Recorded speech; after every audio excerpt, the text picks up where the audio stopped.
নমস্কার বন্ধুরা, উর্মিলা রান্নাঘরে অনেক অনেক স্বাগত জানাই। আজকে আমার রান্নাঘরে দেখাবো এই শাকটা মাঠে হয়, বেশিরভাগই মাঠে দেখা যায়। আপনারা এই শাকটা কি নামে চিনেন অবশ্যই কমেন্ট বক্সে জানিয়ে যাবেন। এটাকে আমরা সেচি শাক বলি। আর এইখানে আছে মাছের মাথাটা দিয়ে কিন্তু রেসিপিটা হবে, আর জমজমাট একটা রেসিপি হবে। শাকটাকে আপনারা কি নামে চিনেন অবশ্যই কিন্তু বলবেন। আমরা এই শাকটাকে কিন্তু সেচি শাক বলি। আর এই শাক দিয়ে আর এইখানে নিয়েছি মাছের মাথাটা দিয়ে কিন্তু আজকে ঘন্ট করব। আর কিভাবে করছি রেসিপিটা দেখতে থাকুন।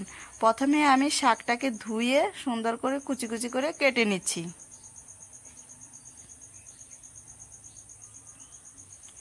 এইভাবে কুচি কুচি করে কেটে নিব শাকটাকে। সাইডে আছে মাছের মাথা। অসাধারণ একটা শাকের রেসিপি করছি। ভিডিওটা ভালো লাগলে অবশ্যই পাশে থাকবেন। ভিডিওটা দেখার পর আপনারা যদি ভালো লাগে তাহলে অবশ্যই সাবস্ক্রাইব, লাইক, কমেন্ট করে পাশে থাকবেন। এই দেখুন সম্পূর্ণ শাক কিন্তু আমি এইভাবে করে কেটে নিয়েছি, ধুয়ে কেটে নিয়েছি। এইভাবে কুচানোর পর ধুলে কিন্তু ভালো লাগে না, আগেই তার জন্য ধুয়ে নিয়েছি। এইদিকে দেখুন উনানটাও কিন্তু জ্বালিয়ে দিলাম। জ্বালানোর পর কড়াই বসিয়ে দিয়েছি। কড়াইয়ের মধ্যে তারপরে দেখুন এখানে মাছটা আমি লবণ হলুদ দিয়ে সুন্দর করে কিন্তু মেখে নিব। মাথাটা ভাজবো বলে মেখে নিচ্ছি লবণ হলুদ। সুন্দর করে মেখে নিলাম। এই দেখুন তারপরে এখানে কড়ার মধ্যে দিয়ে দেবো আমি সরষের তেল।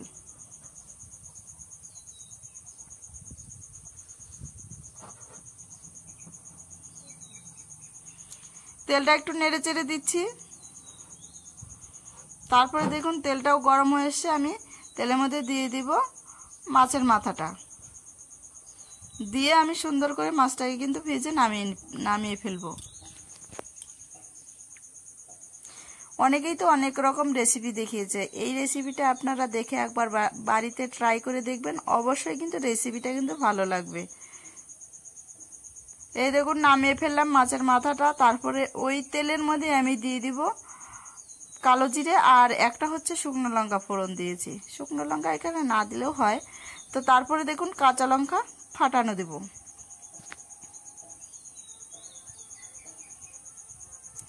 শুকনো লঙ্কার বাটার থেকে কাঁচা লঙ্কার রেসিপি কিন্তু অনেকটাই টেস্টি লাগে।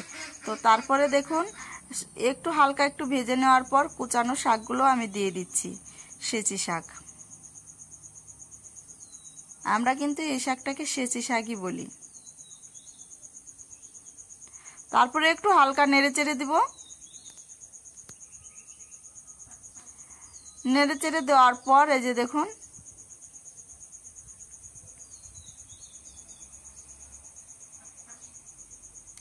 আবারও আমি নেড়ে চেড়ে দিচ্ছি যাতে ভালো করে তেলটা মিশে যায় গায়ে গায়ে।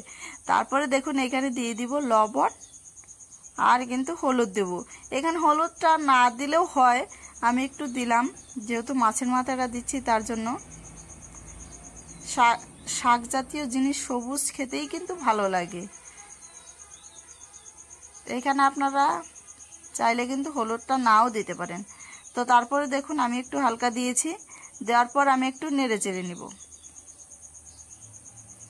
নেড়ে চেড়ে নিয়ে আমি দিয়ে দিব জল।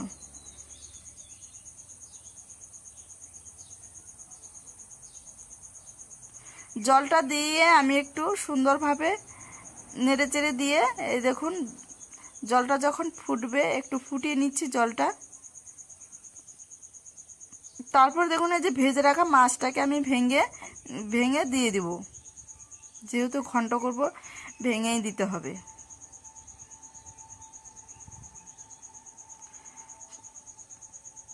দিয়ে দিচ্ছি এর উপরে।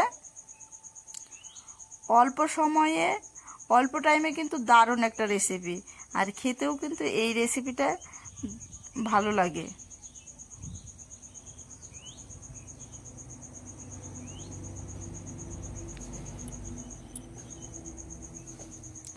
তারপরে এইভাবে সুন্দর করে আমি শাকটা ঝোলটা যখন ফুটবে তখন দিয়ে দেবো এখানে আতপ চালের গুঁড়ো দিয়ে দিব। দিয়ে সুন্দরভাবে এইভাবে মিশিয়ে নিচ্ছি। মিশিয়ে নেওয়ার পর এই দেখুন এভাবে ঘন ঘন নাড়তে হবে, না হলে কিন্তু চালের গুঁড়োগুলো লেগে গেলে কিন্তু খেতে কিন্তু এই রেসিপিটা খেতে ভালো লাগবে না। এইভাবে করে নেড়ে নিচ্ছি। তারপরে দেখুন এইদিকে একটু হালকা আছে জাল দিতে হবে। এইখানে নিয়েছি আমি আদা, আর এখানে তেলে ভেজে নিয়েছি জিরেটা। এইরকম রেসিপি আদা বাটা আর জিরে ভাজা রেসিপি যদি পরে দেওয়া যায় তাহলে খেতে কিন্তু ওই রেসিপিটা টেস্টি হয়।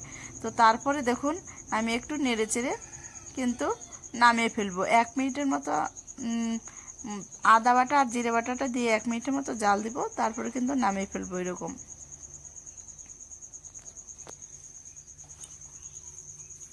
আর ভিডিওটা ভালো লাগলে অবশ্যই সাবস্ক্রাইব, লাইক, কমেন্ট করে আপনারা পাশে থাকবেন। এই দেখুন এইভাবে করে নেড়ে চেড়েই কিন্তু নামিয়ে ফেলতে হবে, তাহলে না শাকের ঘন্টটা কিন্তু খেতে ভালো লাগবে। এই দেখুন হয়ে এসছে, আমি এখন নামিয়ে ফেলছি। আমি কালকে অন্য ভিডিও নিয়ে আসবো আপনাদের কাছে। আপনারা ভালো থাকবেন, সুস্থ থাকবেন এই কামনাই করি। আর পুরো ভিডিওটা দেখার জন্য অনেক অনেক কিন্তু ধন্যবাদ। এই দেখুন নামিয়ে ফেলেছি রেসিপিটা। তাহলে আপনারাও এরকম রেসিপি দেখে একবার বাড়িতে ট্রাই করে দেখুন, খেতে কিন্তু অবশ্যই ভালো লাগবে। অনেক অনেক ধন্যবাদ।